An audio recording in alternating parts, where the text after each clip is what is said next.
Nous jetons le couronne à tes pieds ce matin et nous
es le Dieu qui était, qui vient.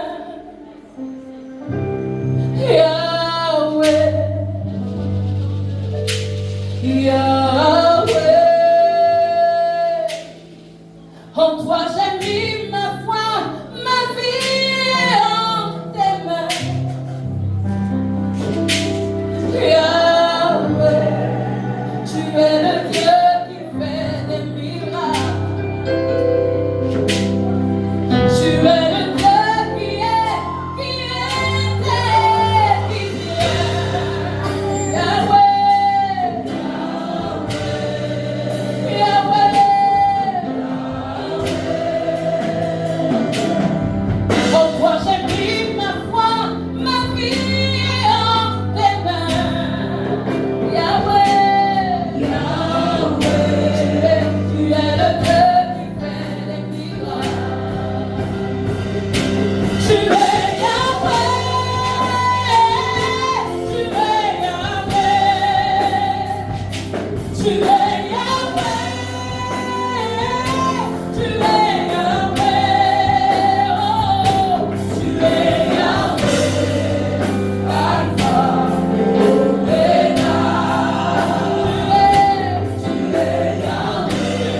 que tu es au commencement et que tu seras à la fin. Apocalypse 1:8 me dit que tu es l'alpha et l'oméga, celui qui est. Tu es aujourd'hui notre Seigneur et notre Sauveur. Mais ce n'est pas seulement aujourd'hui que ça a commencé. Tu étais notre Seigneur hier. Tu étais notre Dieu de grâce hier.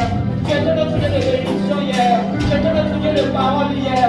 Et ce n'est pas fini. Il n'y a personne qui puisse arrêter ce processus.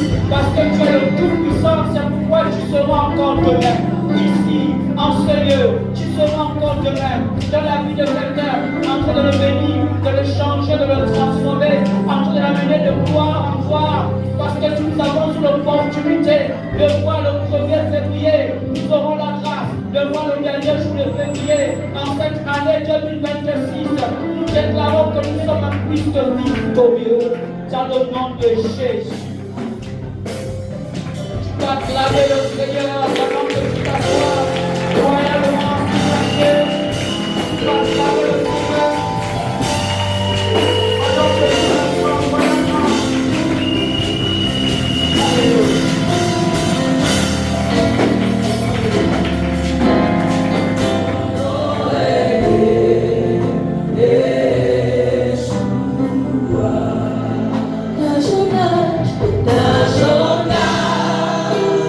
Tu es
reçois Yeshua, il te fortifie ce matin.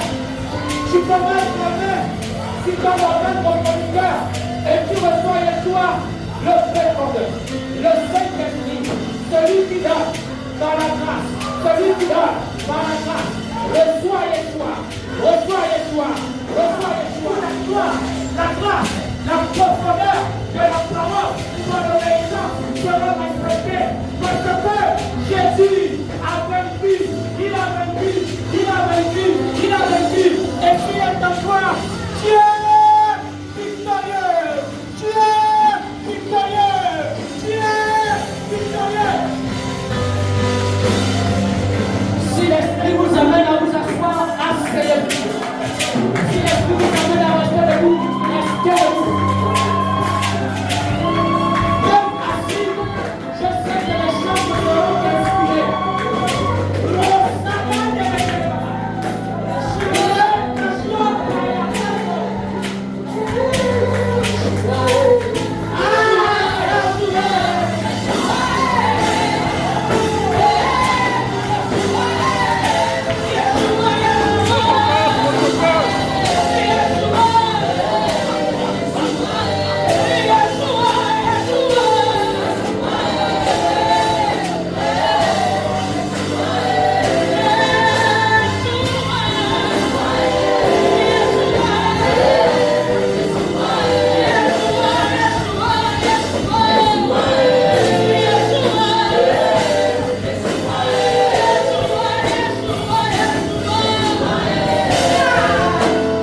Ce matin, pour un homme de foi, pour une femme de foi. En fait, pendant que je circulais, le Seigneur me mettait en train de circuler. Mais il y a des gens qui hésitent. Sors du protocole. Sors des rangs. Sors des rangs. Même si tu n'es pas devant, sors. Fais un geste. Pousse un cri. Fais quelque chose. Pendant que ce cantique passe, tu saisis Yeshua par la main, tu saisis Yeshua par le pied, tu saisis Yeshua assis, tu saisis la guérison. Le Dieu de l'Iran est là ce matin. Nous parlons de Yeshua. Nous parlons de Yeshua. Nous parlons de Yeshua. Nous parlons de Yeshua. Nous parlons de Yeshua. Reste là. Reste là. Je vais vous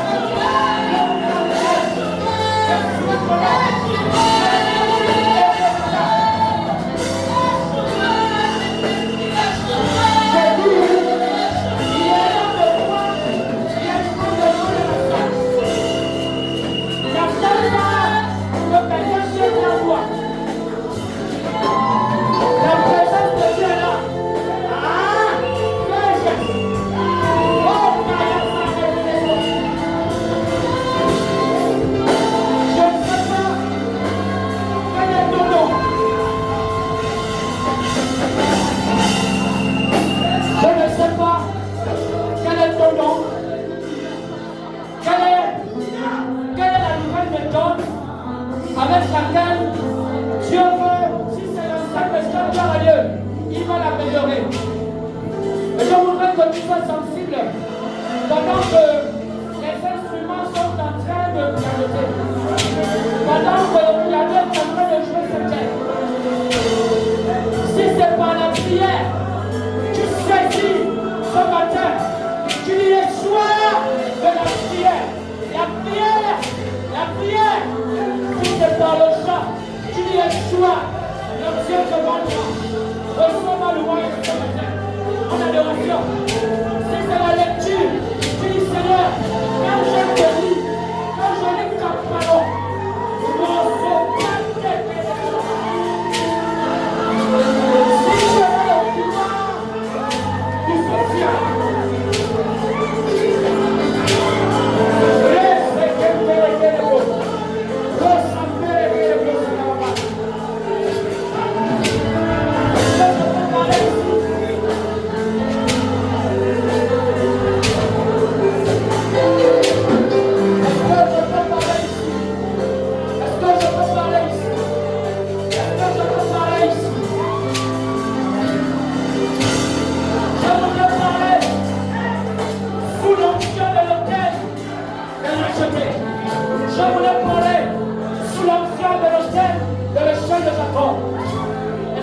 cette autorisation ce matin.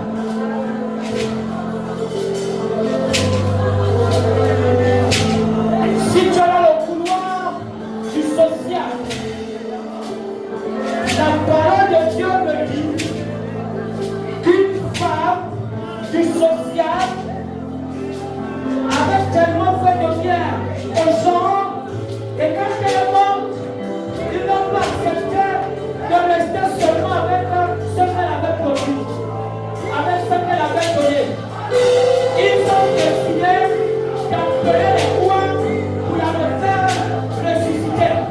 Parce qu'ils avaient compris que dans ce qu'elle donnait, il y avait la vie.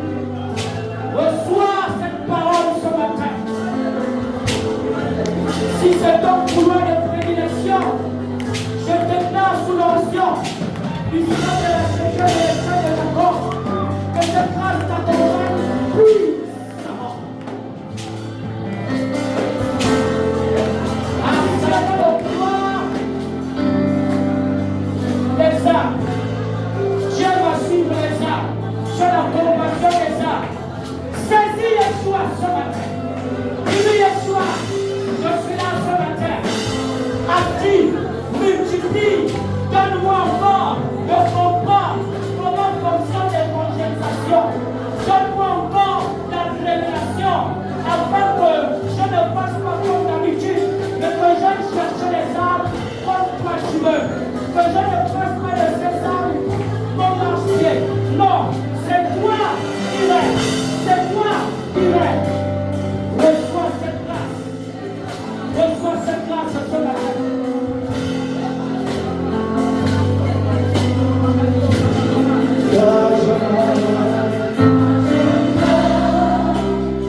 supplémentaires pour les chantres, s'il vous plaît, pendant qu'elles vont se rasseoir, pendant qu'ils vont se rasseoir, pendant que les gens vont se rasseoir. Alléluia.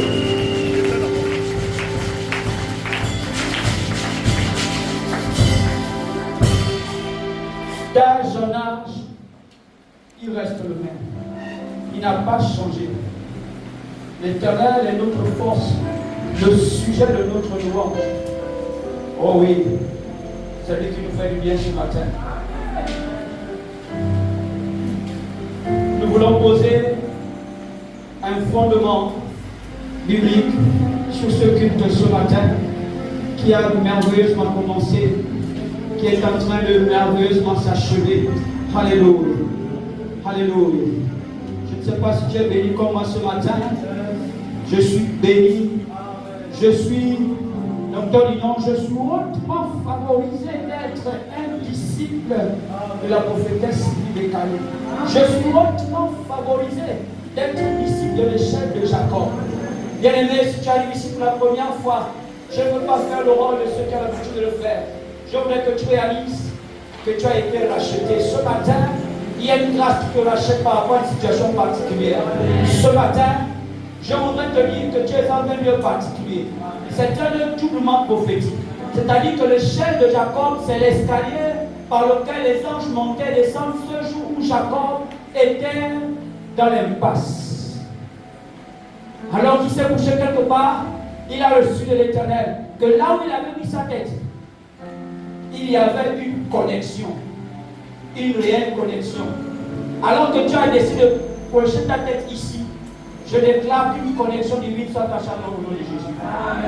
C'est une double grâce, l'échelle de Jacob, parce qu'il y a un puits.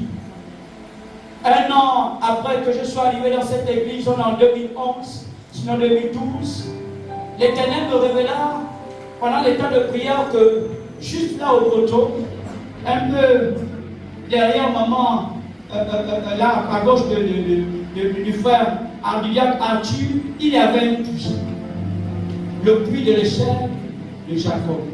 Vous savez, quand Jésus révèle cette affaire de l'échelle, du puits de l'échelle, du puits de Jacob, c'est de nombreuses décennies après que ce puits a été creusé. Mais Jésus dit à cette femme samaritaine que le puits dont tu parles là, moi je connais l'histoire de ce puits. J'ai point un an pour que ce puits soit creusé. Et là où tu te tiens, c'est en fait là où se trouve ma grâce. Si tu es ici ce matin, tu es au puits de Jacob. Le puits inépuisable. Le puits qui restaure les foyers. Le puits qui restaure les familles. Le puits dont l'eau est une source intarissable. C'est une eau qui dépasse l'eau minérale, l'eau potable. Alléluia. Est-ce que tu peux acclamer pour l'échelle de Jacob?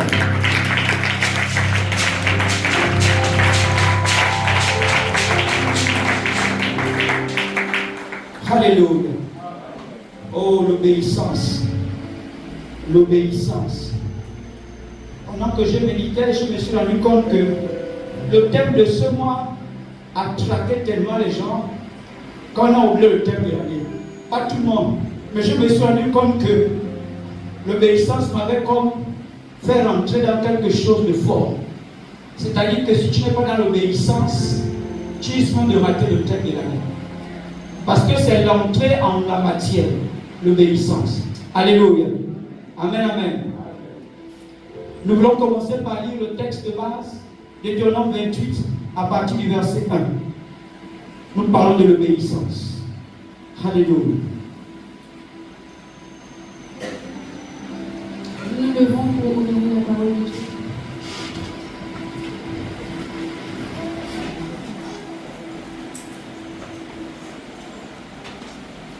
Nous lisons la parole dans le livre de Deutéronome, chapitre 28, à partir du verset 1. Si tu obéis à la voix de l'Éternel, ton Dieu, en observant et en mettant en pratique tous ces commandements que je te prescris aujourd'hui, l'Éternel, ton Dieu, te donnera la supériorité sur toutes les nations de la terre. Voici toutes les bénédictions qui se répandront sur toi et qui seront ton partage lorsque tu obéiras à la voix de l'Éternel, ton Dieu. Tu seras béni dans la ville et tu seras béni dans les champs. Le fruit de tes entrailles, le fruit de ton sol, le fruit de tes troupeaux, les portées de ton gros et de ton menu bétail, toutes ces choses seront bénies. Ta corbeille et ta huche seront bénies. Tu seras béni à ton arrivée et tu seras béni à ton départ. L'Éternel te donnera la victoire sur tous tes ennemis qui s'élèveront contre toi. Ils sortiront contre toi par un seul chemin et ils s'enfuiront devant toi par 7 chemins. L'Éternel ordonnera à la bénédiction d'être avec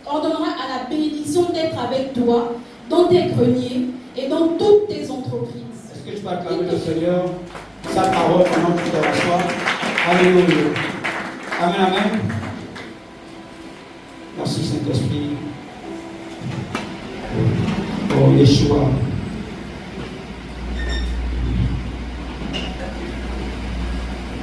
Finalement, dans cette affaire d'obéissance, je me suis posé une question et je continue de la poser. Et je prie que aujourd'hui, en plus de ce que les autres ont déjà donné comme solution, comme réponse à la question ou à la problématique de l'obéissance, que nous puissions recevoir un plus ce matin dans le nom de Jésus. Amen, amen. J'ai intitulé, je voudrais appeler ça une exhortation. Finalement, qu'est-ce qui cloche dans l'affaire de l'obéissance? Finalement, c'est quoi le problème de l'obéissance? En fait, tout un chapitre pour parler de l'obéissance, jusqu'au verset 14 et au verset 15, parler de la désobéissance. Amen, amen. Pendant que je lisais, je me suis rendu compte que l'Éternel Dieu n'en parle pas seulement au Deutéronome 28. Depuis les précédents chapitres, jusqu'au chapitre 11, il parle déjà de cela. Et je me suis posé donc la question. En fait, s'il est revenu au chapitre 28 pour parler de ce dont il a déjà parlé les chapitres précédents ou dans les vies précédentes, c'est que cette histoire a un réel problème. Et il faut que par la puissance de la parole, la solution nous soit donnée dans le nom de Jésus. Amen, amen. Alléluia. Est-ce que nous nous sommes rendus compte que, peut-être pas vous, mais je me suis rendu compte que on n'a pas lu résolument le verset 15 et sa suite. C'est-à-dire que quand Dieu parle de quelque chose, quand tu nous reproches quelque chose, on n'aime pas entendre le reproche. On ne met pas trop l'attention sur la remarque, sur le problème que Dieu veut relever en nous. Quand vous lisez les 14 premiers versets, vous êtes enjaillé. Pourquoi enjaillé? Parce que tu ne vois que la partie bénédiction. Mais tu passes rapidement à côté du si, et si. Si tu vas lire les 15 autres versets, ces versets font peur. Et pour les écoliers, il suffit de mettre les 14 premiers versets à la forme négative pour comprendre ce que c'est que la conséquence de la désobéissance. Quand la parole de Dieu dit tu seras béni dans les champs si tu obéis, à la forme négative, tu seras maudit dans les champs si tu n'obéis pas. Bien aimé, il ne faut pas biaiser la parole. En vérité, c'est ça. Tu seras maudit. Tu seras maudit si tu n'obéis pas à la parole de Dieu. Amen, amen. De quel commandement il s'agit ici? Il s'agit de la parole de Dieu, de ses lois, de ses commandements, de ses recommandations, des consignes qu'il donne, des conseils qu'il donne. Proverbe nous parle des instructions et de l'enseignement. Toutes ces choses qui constituent en fait des chasses gardées. Je voulais dire des garde-fous qui en fait autour de toi constituent des barrières, des limites à ne pas franchir pour ne pas justement tomber dans la désobéissance et dans les conséquences de la désobéissance. Bien-aimés dans le Seigneur, de quel commandement il s'agit ici? Il s'agit des règles de la vie. Ce qu'on vit dans notre quotidien, ce n'est pas des choses d'apparence, ce ne sont pas des choses qu'on vient réciter à l'église et dès qu'on sort, on reprend la veste que nous avons laissée à l'entrée. Non. Ce sont des consignes que l'Éternel donne pour accomplir une mission. J'ai mis devant toi la vie et la mort, la bénédiction et la malédiction. Mais je te conseille de choisir la vie et la bénédiction. Alléluia. Est-ce que nous pouvons lire ensemble dans le livre de Genèse, chapitre 4, versets 3 à 12. Ce texte de Caïn, pendant qu'elle le trouve, me fait penser, vous allez voir, à ce que nous allons célébrer dans bientôt. On y est? Madame Kogué, merci pour la lecture. Genèse chapitre 4 à partir du verset 3, version parole de vie. À la fin de l'année, Caïn apporte quelques récoltes du champ. Il les offre au Seigneur. De son côté, Abel apporte les premiers agneaux de son troupeau. Et il offre au Seigneur les meilleurs morceaux.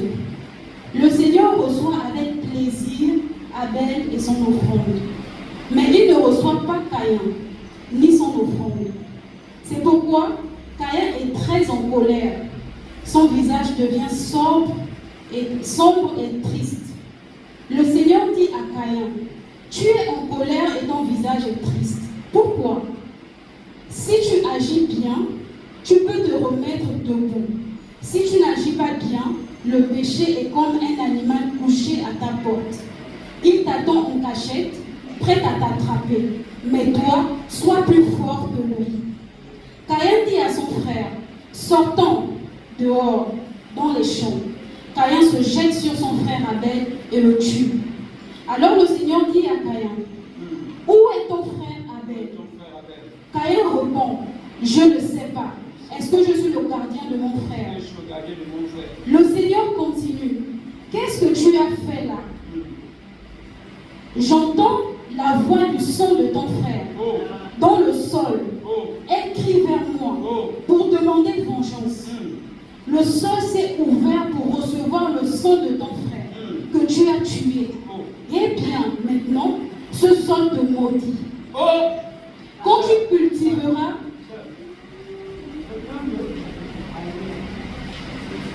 le Seigneur continue. Qu'est-ce que tu as fait là? J'entends la voix du son de ton frère. Dans le sol, elle crie vers moi pour demander vengeance. Le sol s'est ouvert pour recevoir le son de ton frère que tu as tué. Eh bien maintenant, ce sol te maudit. Quand tu cultiveras, il te donnera plus ses richesses. Tu iras toujours d'un endroit à un autre et tu ne pourras jamais t'arrêter sur la terre. Alléluia. Amen. La désobéissance.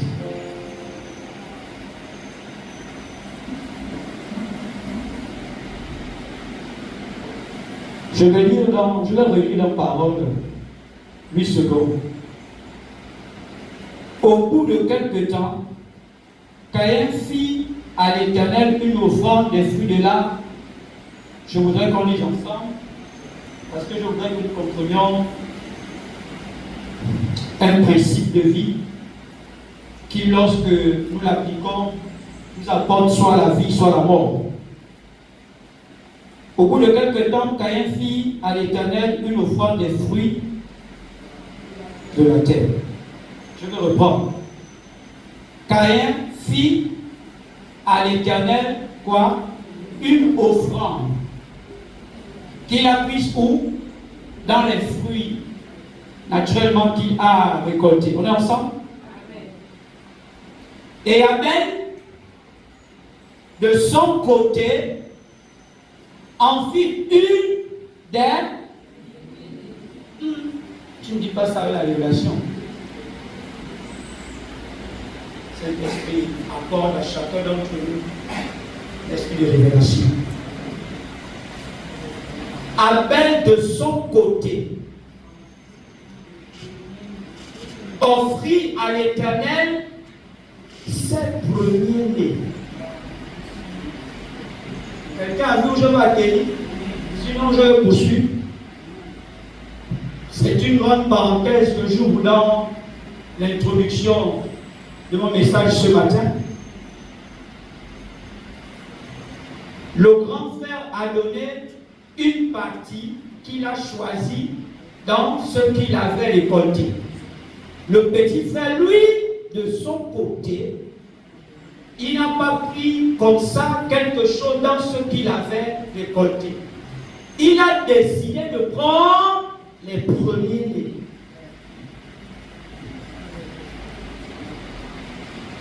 Écoutez la suite de l'histoire. Personne ne vient dire à personne de faire ou n'impose à personne de faire.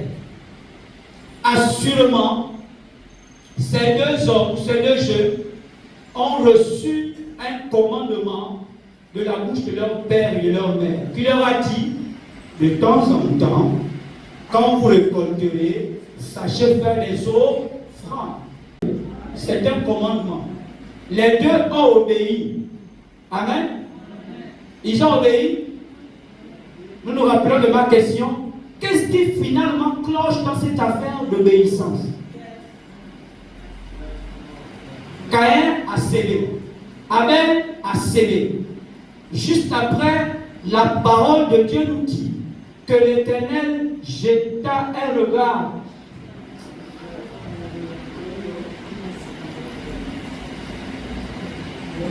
Est-ce que vous regardez? C'est d'abord Caïn qui a donné. Mais la première offrande sur laquelle Dieu s'attend, c'est l'offrande du second. Il regarde favorablement Abel, premièrement, et son offrande. On aurait pu dire qu'il regarde favorablement l'offrande. Il y avait donc en Abel ce qui se trouvait dans l'offrande. Il y avait dans l'offrande d'Abel ce qui se trouvait en Abel. En fait, quand tu donnes assez en quantité, Dieu veut voir si cette quantité matérielle est une quantité spirituelle. Puis, il jeta un regard défavorable, là je l'interprète un peu, sur Caïn et sur son offrande. En d'autres termes, il ne prêtait aucune importance à la grande offrande qu'avait donnée l'aîné. Jusque-là, Dieu ne parle à personne. Mais c'est le grand frère qui s'irrite. Parce qu'il constate que la prophétesse, maman Sylvie, ne lui a pas regardé comme elle a regardé l'autre. Au lieu même d'aller vers maman pour dire, maman, qu'est-ce qui se passe? Lui, il se jette sur son frère, il se met en colère. Avant de se jeter sur son frère, qu'est-ce qu'il fait? Il est irrité. Il est irrité. La Bible déclare, donne sans que ton cœur ne soit épineux. Parce que l'Éternel lui-même, il bénit sans chagrin. Mais comment toi tu as donné et tu es chagriné? Ça veut dire que ton offrande n'était pas vraie. Ton cœur n'était pas disposé. Ce n'est pas parce qu'on n'a pas regardé ton offrande comme tu veux qu'on la regarde que tu devrais t'irriter. Tu devrais prendre la résolution de comprendre ce qui se passe. Alléluia. Est-ce que quelqu'un comprend ici qu'on parle des prémices? La célébration des prémices est une fête perpétuelle, c'est-à-dire éternelle, instituée par la bouche de l'Éternel lui-même. Il a dit célébrer la Pâque, la Pentecôte, les prémices. Alléluia. Et 4 autres fêtes, il y en a 7. Alléluia. Donc c'est un ordre, c'est un commandement c'est une loi, c'est une consigne, c'est une recommandation à laquelle nous sommes appelés à obéir. Et la suite de cette obéissance, c'est quoi? C'est que le sang de celui qui a semé dans l'esprit et la vérité, qui a donné grand avec un cœur grand, qui n'a pas donné grand avec un cœur petit, qui n'a pas donné grand avec un cœur meurtri, qui n'a pas donné grand avec un cœur orgueilleux, qui n'a pas donné grand parce qu'il veut qu'on le voie, mais il a donné parce qu'il voulait faire plaisir à l'Éternel Dieu. C'est pourquoi le sang d'Abel a crié. Dieu dit, le sang d'Abel crie et monte jusqu'à moi. Ça veut dire que le sang d'Abel avait reçu une dose de grâce à telle enseigne que quand il criait dans le sol, c'était capable de monter. Est-ce qu'il t'arrive de crier et de réaliser que personne n'entend tes cris? Parce que tu n'es pas sincère dans ton cœur. Amen, amen. Et malheureusement, Dieu parle à Caïn, il lui dit, Gédéon, pourquoi tu es irrité? Demande-moi pourquoi je ne suis pas tant engoué dans ce que tu m'as donné ou dans ce que tu m'as présenté. Encore que je ne mange pas ce que tu me présentes. Caïn ne se rectifie pas. Il laisse Dieu, il poursuit son frère. L'Éternel lui dit que mon frère, si tu agis,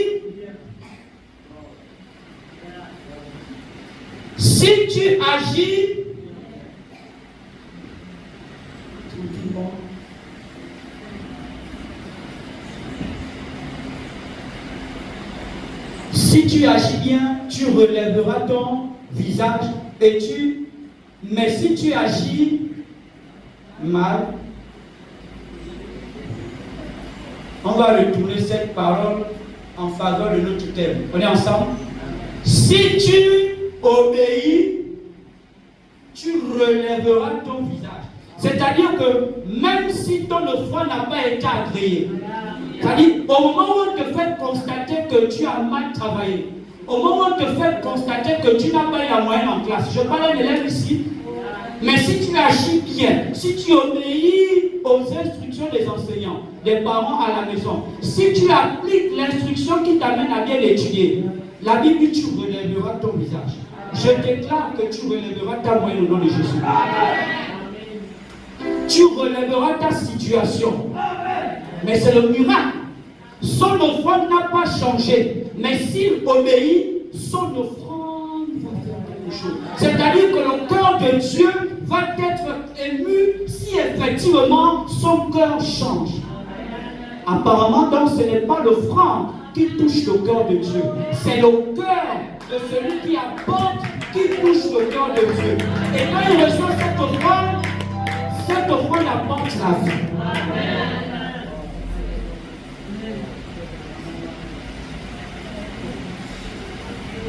On est ensemble?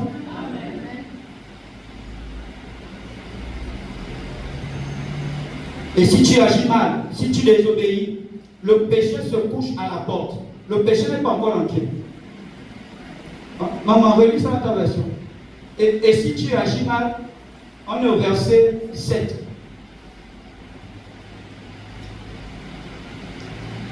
Verset 7.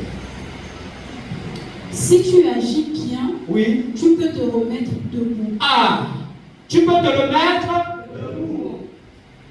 Si tu n'agis pas bien, le péché est comme un animal couché à ta porte. Est-ce qu'il est dans ta maison?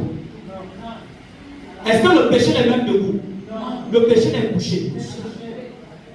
Qu'est-ce qui se passe après? Il t'attend en cachette, prêt à t'attraper. Comment? Il t'attend en cachette. Prêt à t'attraper. Lui, ce qu'on ne le dit pas. Je suis émerveillé. Donc le péché est couché à l'extérieur, à l'entrée. Il est comme le serpent avec la pomme. Tu n'as pas encore mangé. Il siffle, il tente, il séduit, il lance des pics. Tu n'as pas encore réagi. Dieu te dit que c'est encore dehors. Tu désobéis. ce qui est dehors là va rentrer. Je suis en train de nous dire que parfois, nous-mêmes, nous ouvrons les portes au péché. Il nous attend comment? En cachette. Mais aucun péché qui va venir comme ça, bonjour docteur, non, je suis le péché, est-ce que tu peux me faire entrer? Jamais. Nous étions enfants, il y avait un jeu là. Coco, qui est-ce? C'est moi l'enfant du gars à la petite culotte. Que voulez-vous? Les couleurs. Quelles couleurs? Il ne vient pas avec que voulez-vous les monstres. Il ne vient pas avec que voulez-vous la malédiction. Il vient avec des couleurs. Amen, amen. C'est une grande parenthèse, mais nous parlons des prémices. À la fin de cette histoire, finalement, Caïn n'a pas bien agi. La preuve, c'est qu'il commet, il en fait un autre commandement. La Bible dit, tu ne tueras point. Peut-être on va dire c'est trop grand, il est animé par la colère. On va descendre sur un petit commandement. Au moment où l'Éternel s'adresse à lui, docteur Lino, il dit, Caïn, je suis à ma assemblée. Ton petit frère est où? Ironiquement. Et puis il répond, est-ce que je peux garder mon frère? Oui! Aîné, tu es Ruben. Le père de Ruben a dit à son fils, au moment où il libère les bénédictions, ils sont alignés, les 12. Il parle en premier au premier-né. Il dit Ruben, la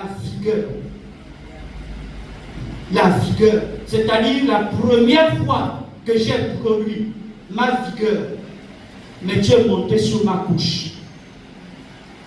L'aîné est effectivement le gardien de ce petit frère.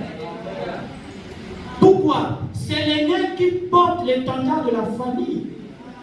C'est l'aîné qui répond au nom du père. Quand le père est fatigué ou quand le père n'est plus. C'est le père qui porte l'étendard de la famille. Il peut y avoir un porte-parole. Oui, dans les familles, il y a un porte-parole. Mais quand l'aîné est là, même si tu es éloquent, même si tu as l'argent, fais un geste d'humilité. Même si elle ne sait pas ce qu'il faut dire, mais ton humilité là, relève ton visage. Je prie que cette entrée à la matière pour 2026, en termes de prémices, soit entrée dans nos mémoires, rentre véritablement dans notre système de pensée. Finalement, l'obéissance amène un homme à des extrêmes de gloire ou à des extrêmes de malédiction. Seigneur, ce matin, nous prions que tu nous inspires mieux, que nous ne laissions pas le péché rentrer, que nous obéissons, que nous agissons bien, pour que cette célébration que tu as instituée monte vers toi comme un parfum de bonne odeur. Nous disons Amen au nom de Jésus. Amen. Alléluia. Amen, amen. Allons-y lire, parce qu'il se fait. Je vais terminer. Allons-y lire Amos. Allons-y lire Amos. Amos au chapitre.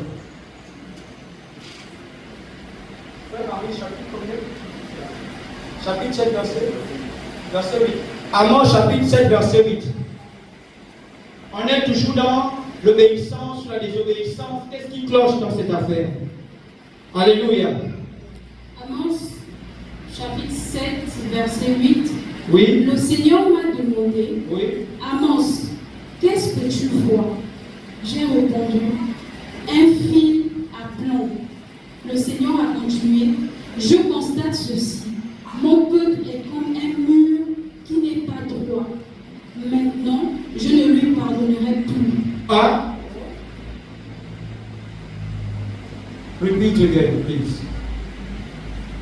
Le Seigneur m'a demandé, Amos, qu'est-ce que tu vois?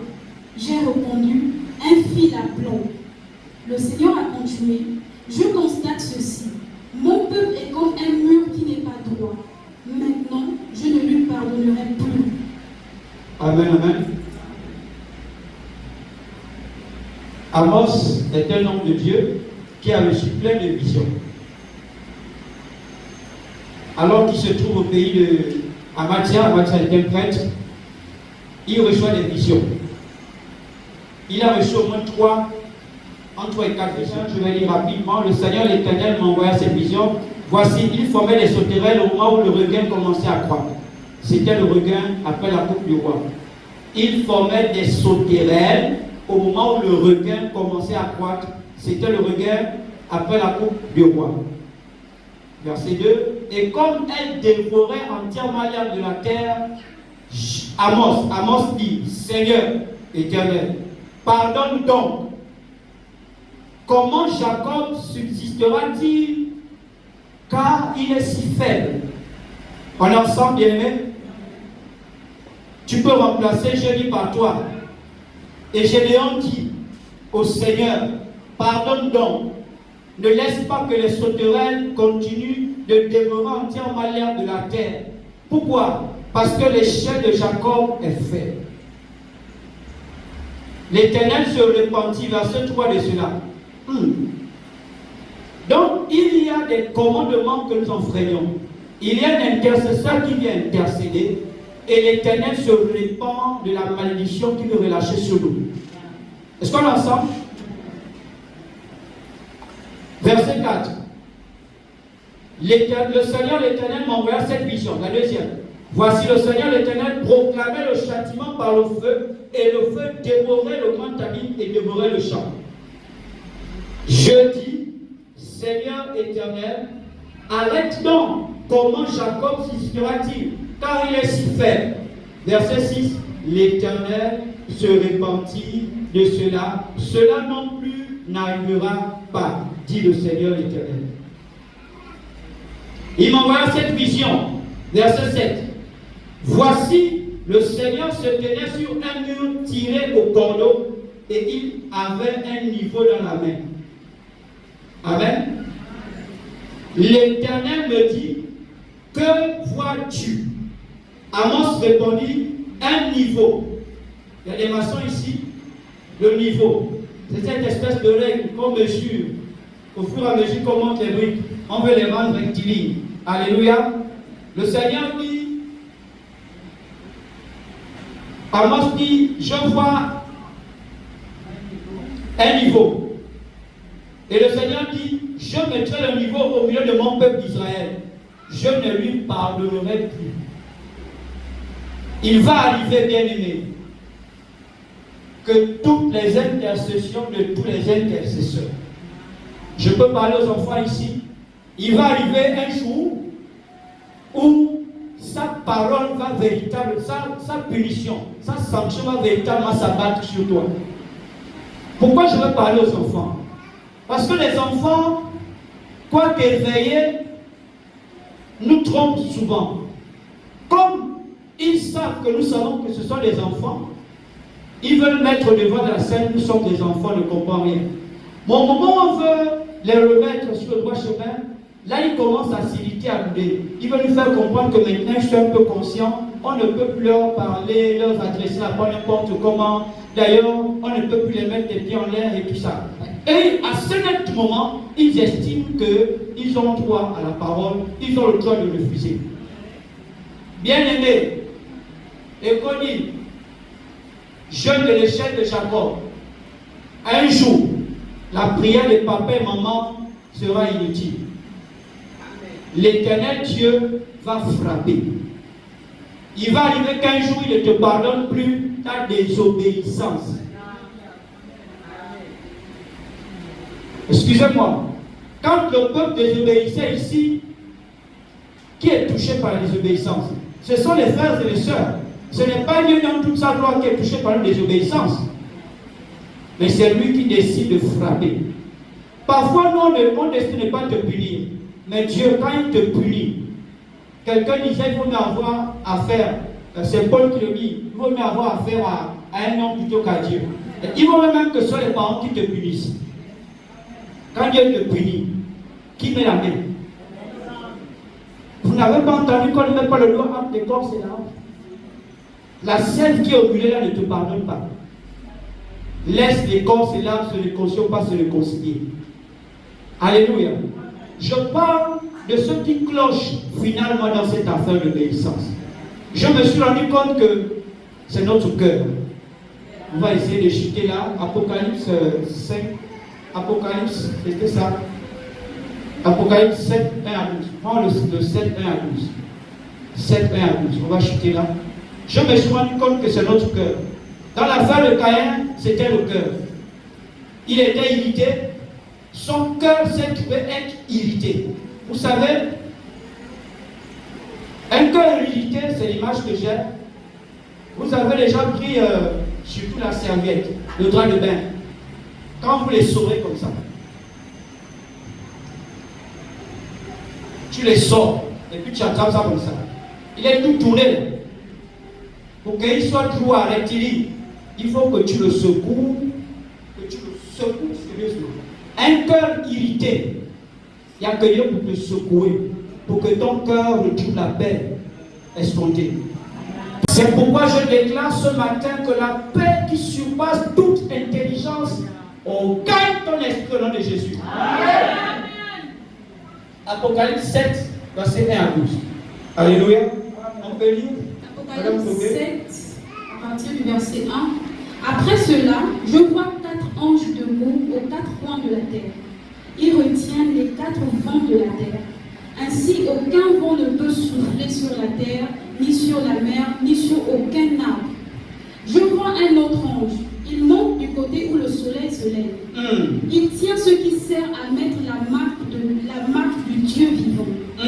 Il crie avec force aux 4 anges qui ont reçu le pouvoir de faire du mal à la terre et à la mer. Il crie à voix forte aux 4 anges à qui il avait été donné de faire du mal à la terre et à la mer. Et il dit, attention, attention, ne faites pas de mal à la ne terre. faites pas de mal au sang des rachetés, à l'échelle de Jacob, aux familles de cette église. Ne faites pas de mal au pays dans lequel est établie ma servante Sylvie Bécale et comme Christine. Ne faites pas de mal dans ce pays où la parole fut prêchée à la télévision par le biais d'une messagère. Ne faites point de mal. Je vous ai envoyé, mais je me rétracte. Je suis le Dieu Tout-Puissant. Je ne me répands de faire du mal à ma nation à cause de quelqu'un qui se tient sur la brèche.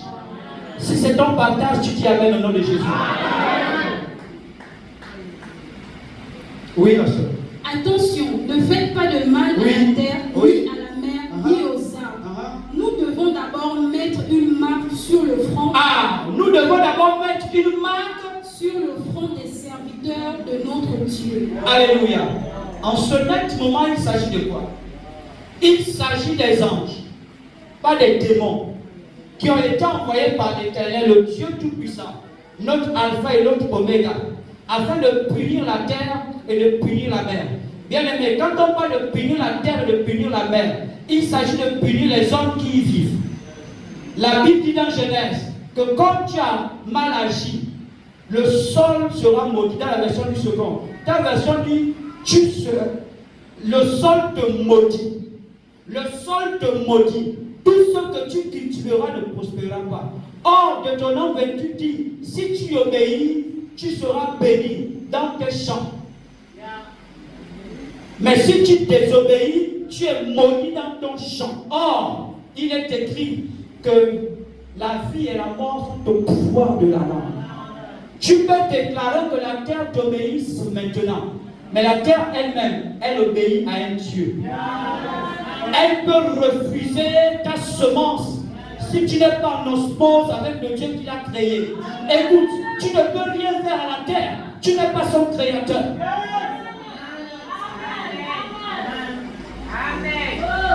C'est une affaire de cœur finalement. Il y a cette histoire de Nicodème. Dans le livre de Jean, c'est ça? Je vais paraphraser pour revenir sur l'Apocalypse 7. Parce qu'on parle de cœur. Et puis Jésus est en train de prêcher, il parle à des hommes, à des érudits. Et puis là, il y avait un chef des Juifs qui s'appelait Nicodème. Il entend les paroles, il dit oui, ce que tu dis est vrai. Vraiment, quand tu parles, on sent que tu as le truc. Mais c'est pas ça, quoi. Quand tu es en face de quelqu'un qui est intelligent, intellectuel, surtout ceux qui ont même étudié la parole de Dieu, quand tu n'es pas calé, frère, dans la parole, sois calé dans l'esprit. Quand tu n'es pas calé dans les histoires, sois calé dans les récits. Ça dit, tu ne parles pas beaucoup, tu dis au nom de Jésus, reçois la guérison. Et puis tu sors de son bureau. Tu ne parles pas beaucoup.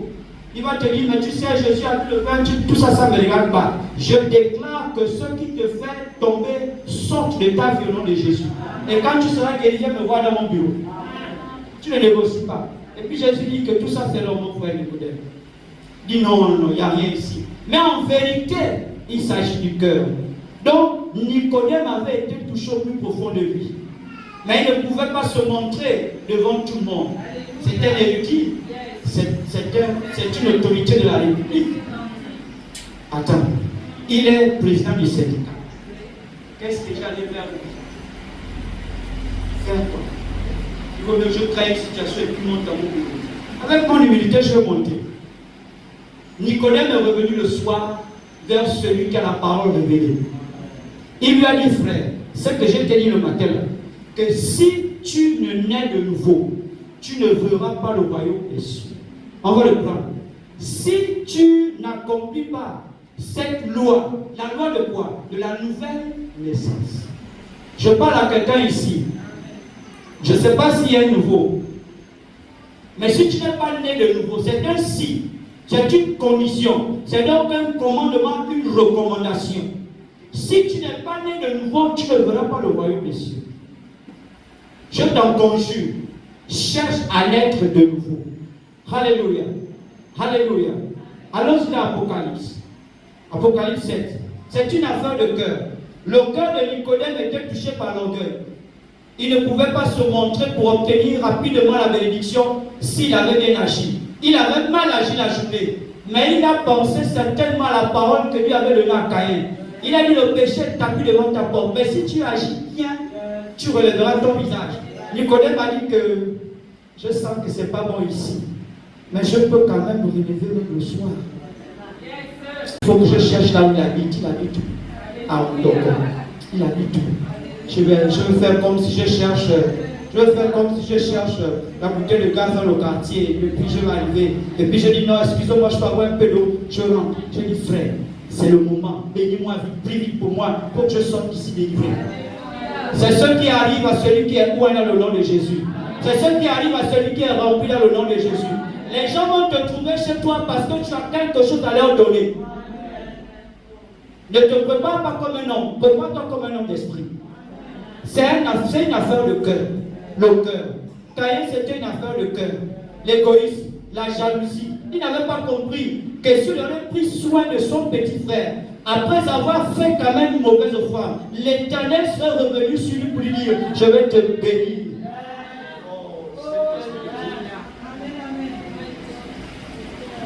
Le cœur d'Ésaü n'était pas revenu à Dieu. Quoique Jacob soit revenu vers lui, s'est humilié. C'est lui peut-être comme il dit que grand frère, si tu peux me tuer, tue-moi. Vraiment, il dit non, ça on va se réconcilier, papa est en train de mourir. Mais pourquoi Ésaü n'a pas repris le flambeau que normalement Jacob a eu? Parce que son cœur n'était pas tourné vers Dieu. C'est une affaire de cœur. L'affaire de l'obéissance, c'est une affaire de cœur.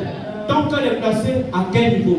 Tu es en train d'obéir à qui? À quoi? En fait, quel est le commandement auquel tu prends plaisir pour obéir? Tu es dans quelle bénédiction? La bénédiction qui t'a été apportée après une obéissance dans laquelle tu n'as pas été? Oui. Mais les mystiques sont très obéissants et puis ils sont dans les bénédictions graves. Il arrive avec la rumeur, le véhicule qui ne fait pas de bruit. Donc tu ne sais pas que le véhicule a gagné. Tu es là, tu es complexé. Sa bénédiction est issue d'une obéissance, d'un commandement qui n'est pas divin. Mais toi, tu auras la vie. Au moment où il sera en train de croupir, c'est ta bénédiction qui va le restaurer. Amen. La Bible déclare que tu seras, si tu obéis, la bénédiction sera sur toi et sera ton partage. C'est-à-dire que là où tu es, les gens sont bénis. Amen. Tu es dans un ministère, les gens sont bénis. Amen. Tu es dans un quartier, les gens sont bénis. C'est une affaire de cœur. Parfois tu es là et les voisins t'ont énervé toute la semaine. Bien aimé, dis ce matin, c'est une affaire de cœur. je déclare que mon cœur est en paix. Et la bénédiction dont ils ont besoin, pour que justement ils ne continuent pas à m'énerver, cette bénédiction les attire au nom de Jésus. Et puis les voisins vont sortir et te connaître pour tester effectivement si ce que tu as dit est vrai. C'est une affaire de cœur. Pourquoi on n'arrive pas à terminer? C'est une affaire de cœur. Est-ce qu'on peut terminer? C'est une affaire de cœur. Dis à quelqu'un, c'est une affaire de cœur. C'est une affaire de cœur. L'obéissance, c'est une affaire de cœur. Parfois tu peux obéir, mais ton cœur est aigri. Parfois tu peux obéir, mais tu regardes, tu dis non. Comme c'est la prophétesse Charlène qui a donné la révélation, moi je ne suis pas chante. Je vais faire semblant de dire que non, ça ne correspond pas. Et puis je vais aller vers le pasteur Hugues, comme dans le département des lois. La vérité, ce n'est pas que ce qu'elle a dit est faux. C'est mon cœur qui refuse d'obéir parce que ça m'énerve. Sans le nom de Jésus. C'est une affaire de cœur. C'est une affaire de cœur. C'est une affaire de cœur. Est-ce qu'on va arriver? Est-ce qu'on va atterrir? On peut lire. Oh, c'est une affaire de cœur. C'est une affaire de cœur. Quel est l'état de ton cœur au moment où l'Éternel te dit, Abraham, bon, moi, là, dis va le tuer. Quel est l'état de ton cœur à ce moment?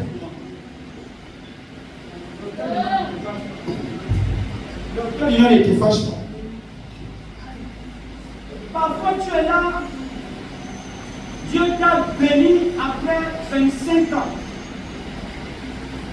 Mais c'est la bénédiction là qui vient te dire, redonne là. En montant les arbres, tu dois faire une semaine avant d'accepter. C'est trop fort pour accepter ce genre de parole-là. C'est une affaire de cœur. Oui. Quand elle voyait Saliva, fière avec ses enfants, quand elle voyait que Saliva n'avait pas besoin d'aller chez le boutiquier pour acheter de l'eau, quand elle voyait que Saliva, fatigué, pouvait envoyer un enfant l'acheter la bouteille de gaz, elle, ses plats étaient retardés parce qu'il fallait qu'elle sorte elle-même, il fallait qu'elle fasse certains besoins elle-même. Et puis elle a dit, Seigneur, je cherche un enfant. Finalement, son cœur était tourné vers l'égalité avec Saliva. Donc, son cœur était tourné vers les gains humains.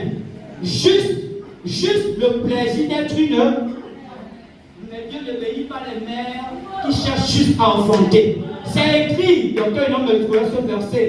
Il bénit la mère qui enfante les enfants dans l'esprit.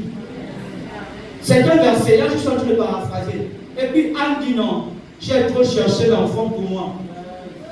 Si tu me donnes ce petit plaisir, que quelqu'un me dit maman, et puis je me fâche, je me dis, allons va là-bas, regarde, comme ton père. Mais en fait, on est en joie quand on dit ça. Il dit Seigneur, si tu me donnes ce petit plaisir-là, je te donne l'enfant là. Et quand Samuel est né, à 8 jours, je me trompe? Oui, 8 jours ou 8 ans. À 8 jours, elle a pris l'enfant. Coco, oui. Docteur Lino est là. Oui. J'espère te donner l'enfant. J'ai déjà le plaisir d'accoucher. C'est-à-dire qu'à partir de maintenant, féminin ne peut me faire le bruit. En fait, la bénédiction qu'elle n'a pas, moi je l'ai. J'ai enfanté avec le cœur. Ces enfants viendront chez moi pour que je les bénisse. Parce qu'elle a dans son cœur ce que moi je. Elle n'a pas dans, elle a dans son cœur ce qui n'est pas ici. Mais moi j'ai dans mon cœur ce qu'elle n'a pas. Voici mon enfant. C'est fort. C'est fort. Elle a laissé la bénédiction pour laquelle elle avait même été confondue comme une ivre. On s'est tellement moqué d'elle. Maintenant qu'elle a eu cette bénédiction, c'est cette bénédiction qu'elle relâche comme offrande des prémices. Il y a quelqu'un qui va mourir ici dimanche prochain. L'affaire des prémices là, je vais vous laisser le micro. Je sens que ça me parle à moi-même. Ça va être compliqué. On va quand même. C'est une affaire de cœur. Si ton cœur est porté vers Dieu, laisse Dieu prendre tes miracles. et puis te donne ce dont tu as besoin.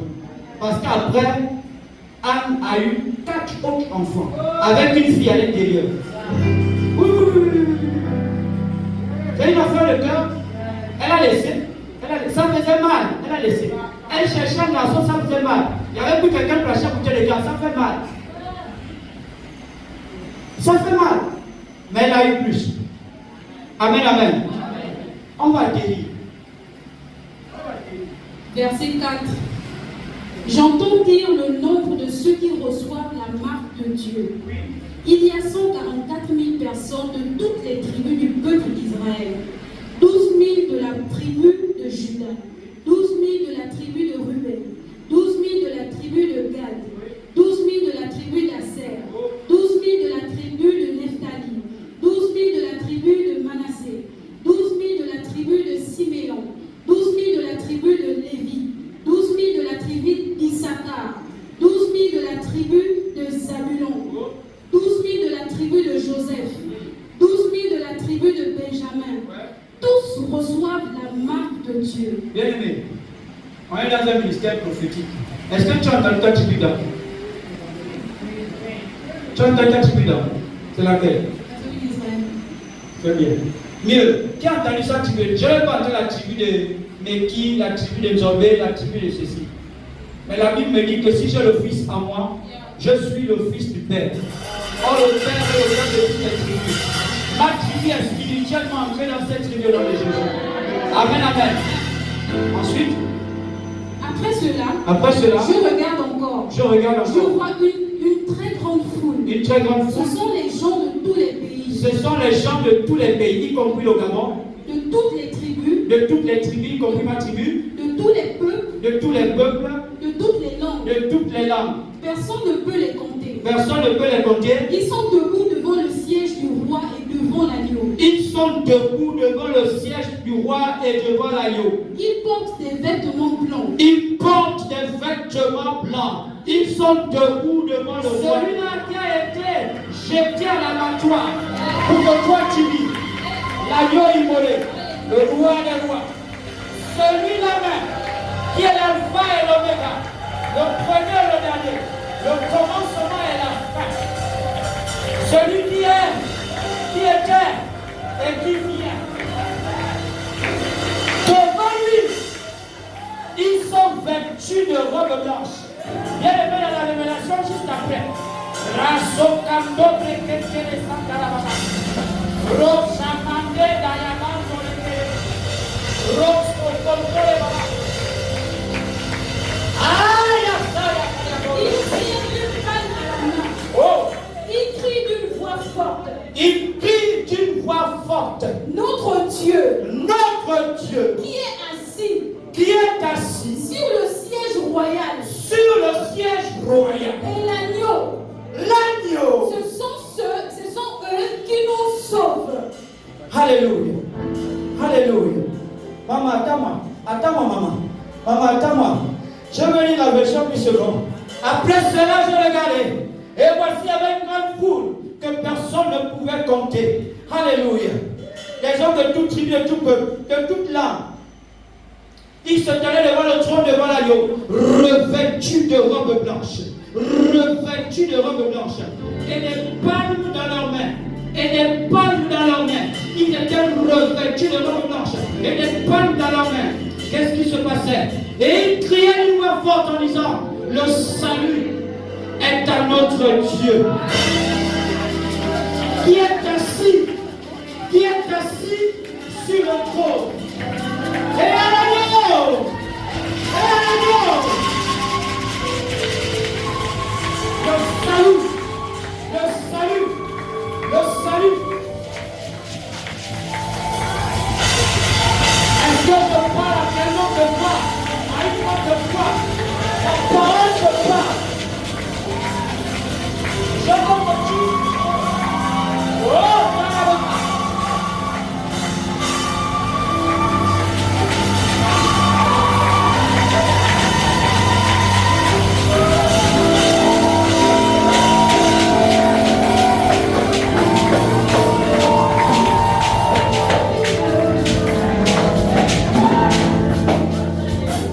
salut est à notre Dieu qui est assis sur le trône et à l'agneau.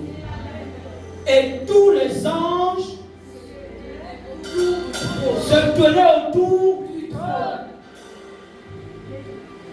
Et des vieillards et des 4 êtres vivants. J'ai la grâce d'avoir une vieillarde qui est assise avec les anges et les 4 êtres vivants. Elle plaide pour moi. Oh, je pensais que tu allais avec moi. Ah, ça,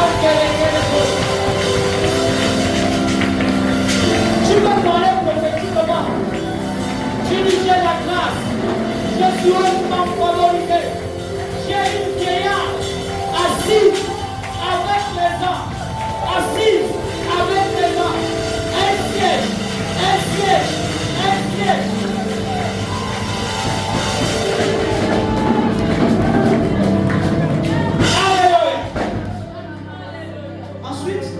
Et ils se prosternèrent sur leur face. Et ils se prosternèrent sur leur face devant le trône. On n'est pas encore arrivé. C'est une affaire de cœur. Et ils adorèrent Dieu. Et ils adorèrent Dieu en disant. Attends, on va le monter. Ils sont revêtus d'une robe blanche. Bien aimé, on parle des gens qui sont en haut. Hein.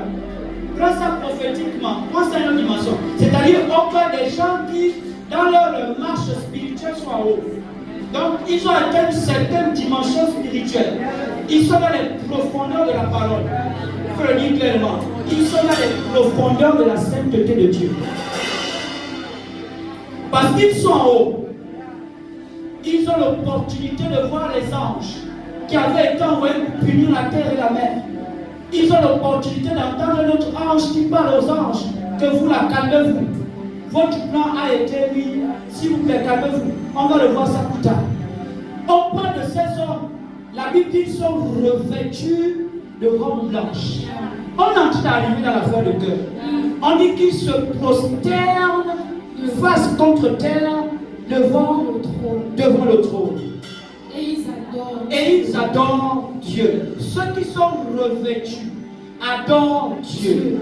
Ensuite, en disant Amen.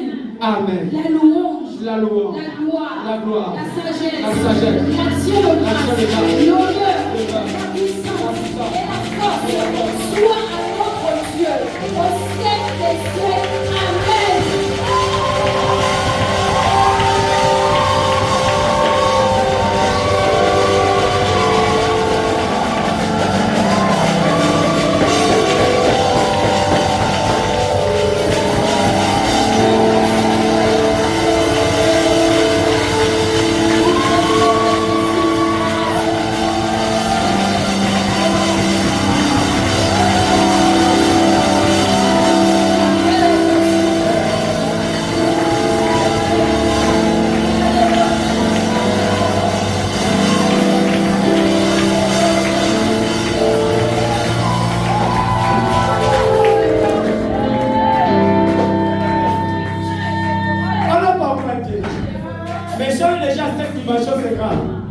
Continue, maman. C'est une affaire. Verset 13. Verset 13. Et l'un des vieillards prit la parole et me dit, ceux qui sont revêtus de robes blanches. Donc, il y a des gens qui sont revêtus de robes blanches. On les a vus se prosterner. Et puis l'un des vieillards vient dire à celui qui est dans l'atmosphère de la révélation, les gens que tu vois en blanc là, tu sais pourquoi ils sont blancs?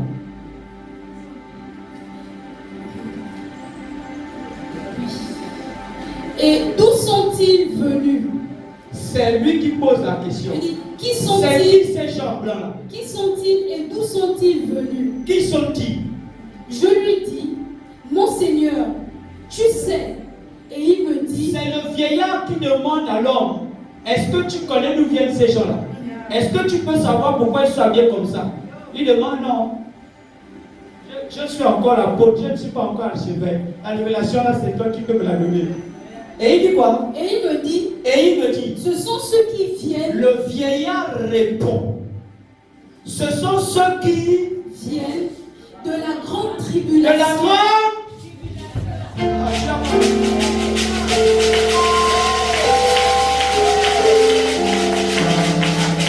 Ce sont ceux qui viennent de la grande Tribulation. Ensuite, Ils ont lavé leur robe. attends. La tribulation, c'est quoi? En un mot, c'est la souffrance. C'est la persécution. C'est oser prendre le micro en 1900 combien que maman a fait cette déclaration à la RTG chaîne 1. Elle est partie là où les femmes ne parlaient pas, là où les hommes de Dieu eux-mêmes ne venaient pas. Elle a parlé. Elle est rentrée dans un processus de persécution. La persécution, ce sont ces gens-là. Les pères et les grands-pères nous racontent que, en partant de France-Séville pour Libreville, après qu'ils ont prêché l'évangile, Pasteur Gaspard, Pasteur Badina et autres, ils sont à l'aéroport. Comment ils vont faire prévenir à Libreville? On a ameuté, aller les chercher sur l'aéroport. Papa Gaspard, j'étais là une fois, il a compris ça. Il dit les gars sont venus comme ça, ils sont passés. On cherche le Pasteur Gaspard, Il était debout, on ne l'a pas vu. La persécution, c'est de ça dont il s'agit. Ces gens en blanc qui se prosternent pour adorer l'agneau assis sur son trône de gloire, ce sont des gens qui viennent de la tribulation. Bien-aimé, ton adoration va atteindre des sommets et des résultats escomptés si tu sors de la tribulation. Arrête de fuir la tribulation. Maman, est-ce que je peux parler ici? Continue de rester dans la tribulation. Ta robe sera blanchie, justifiée par l'Éternel.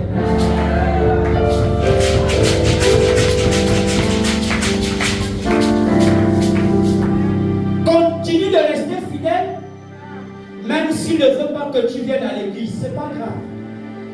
Fléchis tes genoux. Continue de parler en langue. Continue de lui faire du bien. Continue de faire des aumônes. Un jour, tu seras revêtu de vêtements blancs. Tu seras en haut. Les ennemis resteront en bas. Tu seras bien adoré directement le fait. Ensuite, Ils ont lavé leurs robes ils ont lavé leurs robes. et ils les ont blanchis dans le sang de Et ils les ont blanchis dans le sang de la vie. C'est pour cela C'est pour cela qu'ils sont devant le trône de qu'ils sont de... Comment non, sœur? Tu sais, il faut la révélation. Tu parles. C'est pourquoi ils sont devant le... C'est pourquoi tu peux avoir la grâce de te trouver devant le leader. C'est pourquoi tu peux avoir la grâce de te trouver devant une autorité. C'est pourquoi tu peux avoir la grâce de te trouver devant le président de la République. C'est pourquoi tu peux avoir la grâce de te trouver devant un homme de Dieu puissant. Il suffit qu'il te parle et qu'il te touche. Tu reçois une onction particulière.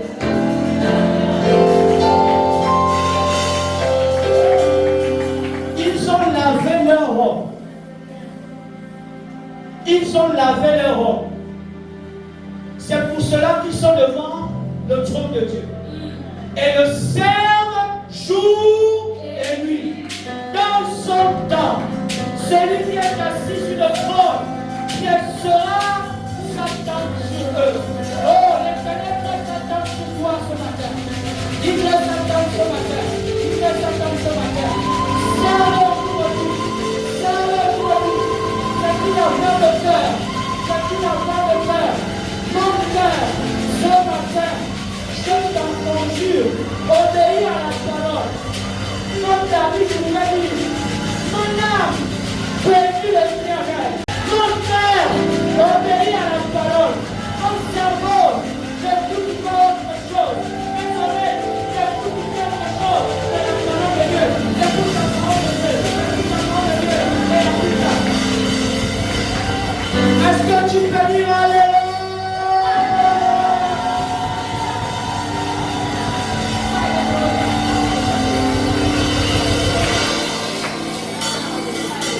C'est une affaire de cœur. À ce niveau-là, le Seigneur me révèle simplement quelque chose. Que ce soit dans Apocalypse 5, verset 1 à 12, je crois, ou dans Apocalypse 7, verset 1 à 12, les anges disent, les vieillards disent, ceux qui ont les robes lavées là, ce sont des êtres humains. Ils disent quoi? Adieu soit mon succès. Adieu soit ma vie. Adieu soit mon argent. Adieu soit ma famille. Je m'abandonne et j'obéis. Prends tout ce que tu m'as donné. Je te rends toute la gloire. C'est une affaire de cœur. C'est pourquoi je continuerai de payer ma dîme. Parce que c'est ce que je donne à Dieu, sachant que c'est ce qu'il m'a donné. Je rends à Dieu ce qu'il m'a donné. Et qu'est-ce que je lui ramène? 10%. C'est une affaire de cœur. À ce niveau, le Seigneur me dit, en fait, quand tu rends à Dieu, il te donne la capacité d'obéir. Quand tu reconnais que ce que tu as devient de Dieu, et que véritablement tu poses des actes par rapport à ce qu'il a fait dans ta vie, il te rend capable d'obéir. Quand tu es reconnaissant de sa vie dans ta vie, il te rend capable d'obéir. Arrête de retenir ce qu'il t'a donné. Rends-lui la gloire. Rends-lui la gloire. Rends-lui ton cœur. Rends-lui ton cœur. Alléluia. Est-ce que tu peux acclamer le Seigneur de gloire?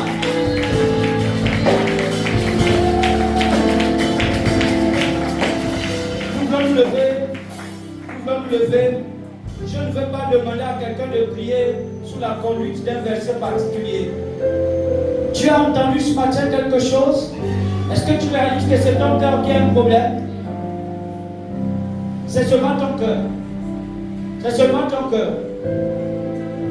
C'est seulement ton cœur. La Bible dit dans le livre d'Amos, chapitre 7, le chapitre 9 là-bas, au moment où il constate qu'il ne va plus les pardonner, Amos continue à intercéder. Il dit, je vais frapper, je vais frapper, je vais frapper, je vais frapper, je vais frapper. Il y a un verset qui me trouve. Il dit, même quand ils vont se cacher dans la mort, j'irai les chercher dans la mort, je vais les frapper. C'est-à-dire que tu veux fuir la réalité, tu veux te suicider. Dieu arrête ton suicide, comme ça, il arrête de te suicider. Je te frappe la mort, après tu me. Mais juste après, il dit, mais il restera une partie de la maison de David, à qui j'accorderai la grâce. Tu es là ce matin. Je voudrais que tu t'abandonnes simplement pour dire, Seigneur, c'est mon cœur. Je ne peux rien. Jusqu'à présent, j'ai forcé. Je n'ai pas réussi. Ce matin, ce midi, donne-moi la capacité d'obéir. Il me dit dans le livre d'Ézéchiel, c'est l'une des solutions. Il dit, je mettrai mon esprit en eux. Oh, c'est l'Éternel qui parle. Il a constaté que ton esprit est tordu par les souffrances de la vie, tordu par la vie, tordu par la pauvreté, tordu par la stérilité, tordu par ceci, tordu par la moquerie. Mais il dit, je mettrai mon esprit. Dans un autre chapitre d'Ézéchiel, il dit, je mettrai un esprit nouveau, un cœur nouveau. Je vais changer leur cœur de pierre, leur cœur de rebelle, leur cœur d'orgueilleux. Je vais leur donner un cœur d'humilité. Est-ce que tu peux les donner avant pour dire, Seigneur, sur la base de ces paroles, je m'abandonne à ta présence. Prends ma vie, Seigneur. Oh, prends ma vie ce matin. Brise-moi, brise-moi, brise-moi. C'est une affaire de cœur. Les prémices, c'est une affaire de cœur. Les prémices, c'est une affaire de cœur. Les prémices, c'est une affaire de cœur. L'obéissance à mon époux, c'est une affaire de cœur. L'obéissance au leader, c'est une affaire de cœur. L'obéissance à la parole, c'est une affaire de cœur. Ton sang est le sang dans l'autel. J'ai lavé ma robe. Oh, ton sang a coulé parce que ton cœur a accepté. Oh, je soumets mon cœur à ton cœur ce matin. Je soumets mon cœur à ton cœur ce matin. J'ai lavé ma robe dans ton sang. Ton sang a coulé parce que tu as accepté de mourir. Tu as accepté de mourir. Tu as accepté d'être insulté. Tu as accepté d'être flagellé. On t'a dénudé, on t'a déshabillé devant un quantum de personnes. La table a été exposée. Toi qui n'avais point péché, c'est une affaire de cœur. Donne à mon cœur ce que ton frère avait reçu à Gethsemane. Ce jour-là, ta volonté est en train de plaider les gens. Ta volonté est en train de dire, j'ai fait ci, j'ai fait ça, j'ai réussi ici, j'ai réussi là, j'ai tombé là, j'ai encore donné ici, j'ai fait ci, j'ai fait ça. Et l'Éternel, tu étais silencieux. Mais quand Jésus a dit, mais que ta volonté, tu as pris, Seigneur. Oh, ta volonté, ta volonté, ta volonté, ta volonté, ta volonté, ta volonté, ta volonté. À cause de mon cœur, le sol a été maudit. À cause du cœur de ma mère, Ève, le sol a été maudit. Mais ce matin, je m'abandonne. Même comme vous, même comme vous, même comme vous, même comme vous. Je veux obéir, je veux obéir, je veux obéir, je veux obéir.